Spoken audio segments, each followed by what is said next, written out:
A'udhu billah minash shaitanir rajim, bismillahir rahmanir rahim, assalamu alaikum.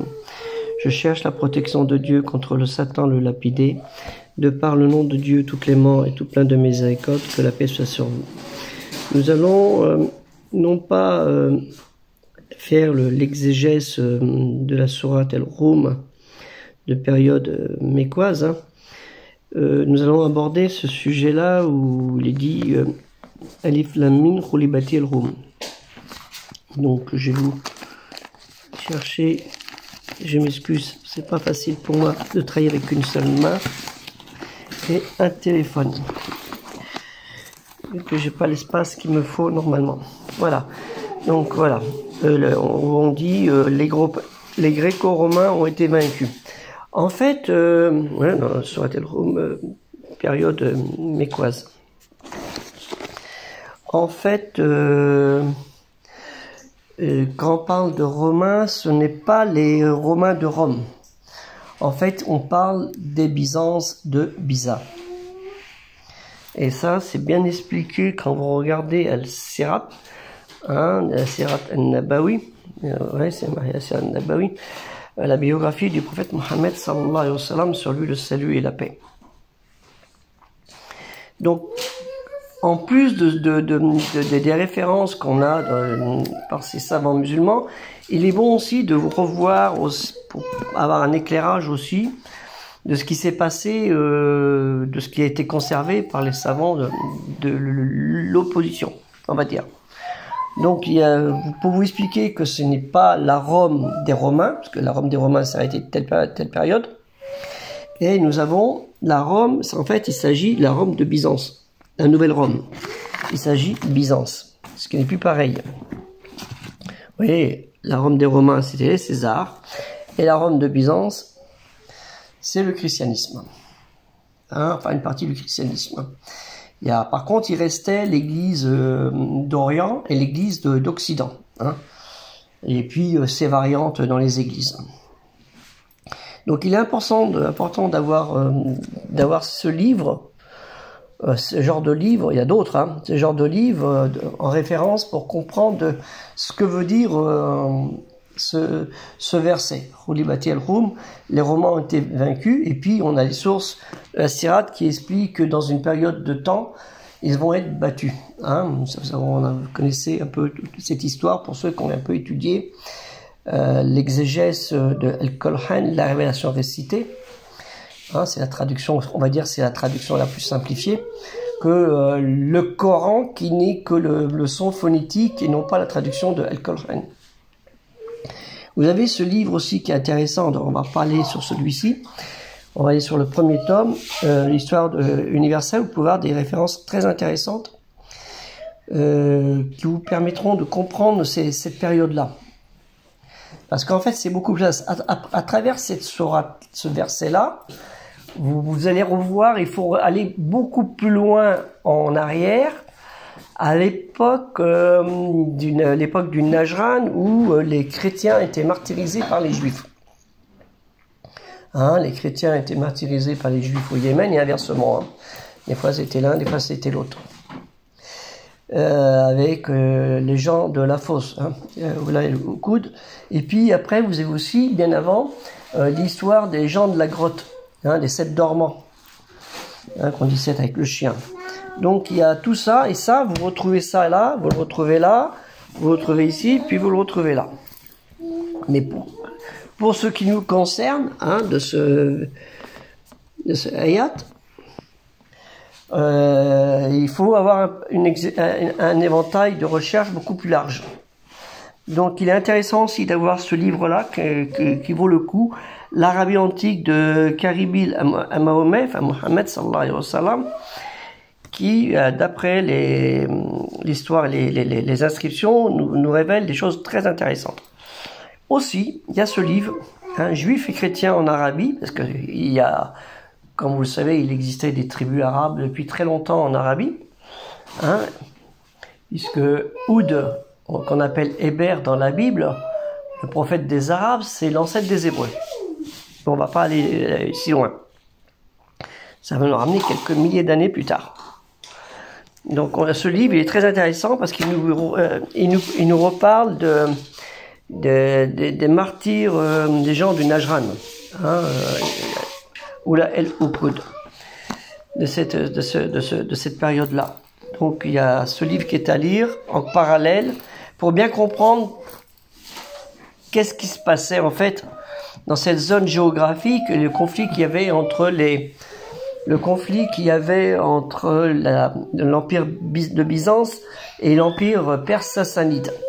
Et les rois d'Arabie, hein, parce qu'il y avait des rois aussi, même des reines, étaient en porte-à-faux des fois avec l'un ou avec l'autre.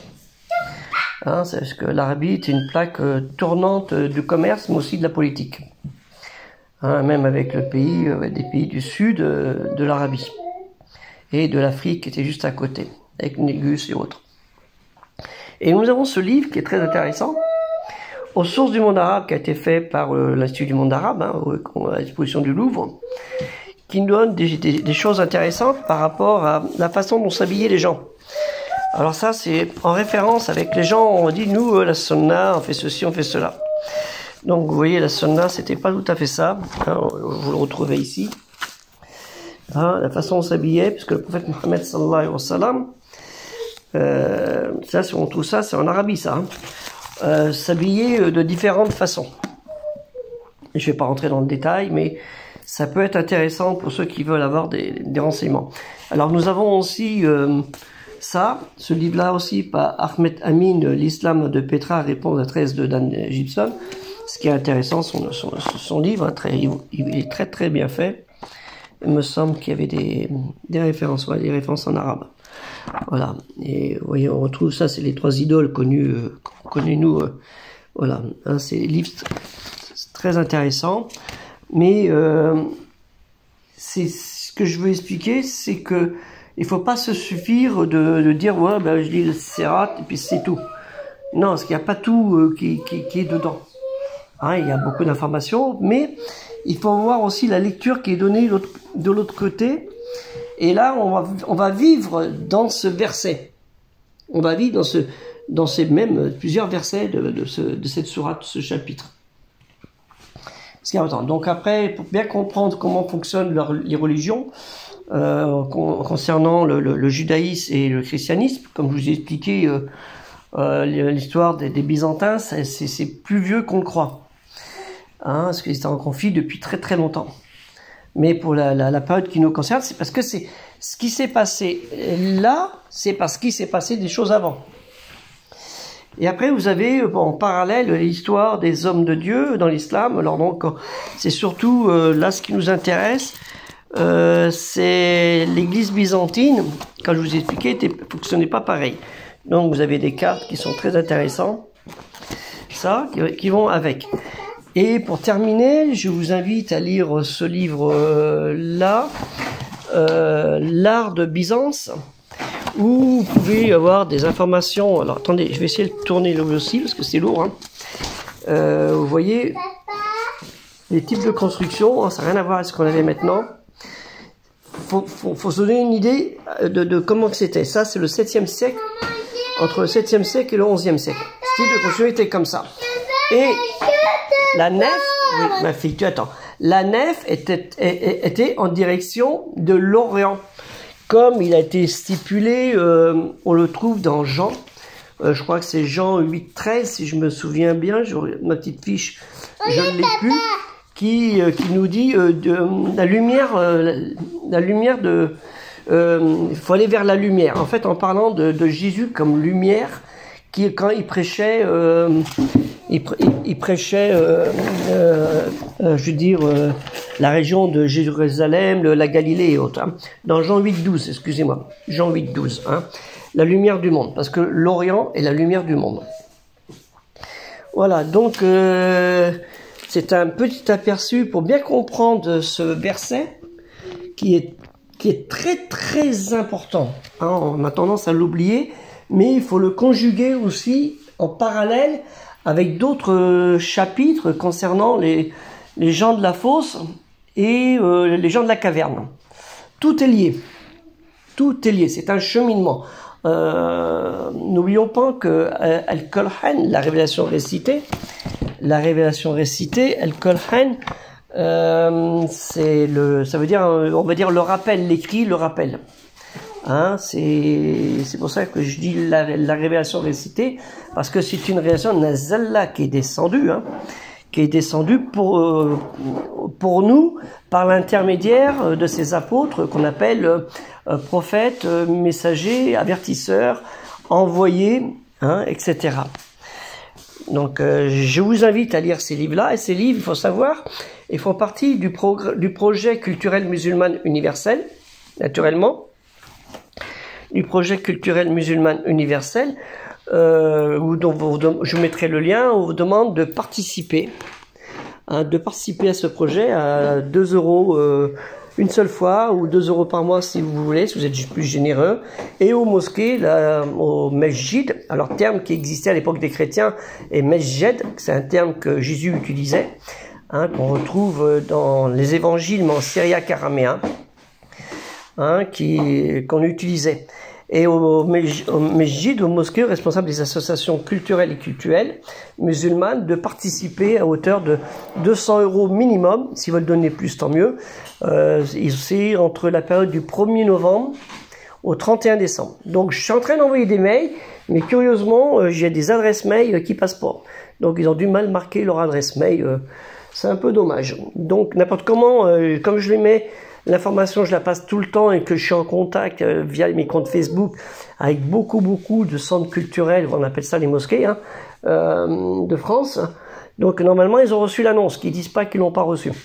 Donc je leur envoie quand même par mail la fiche du projet. Et si vous la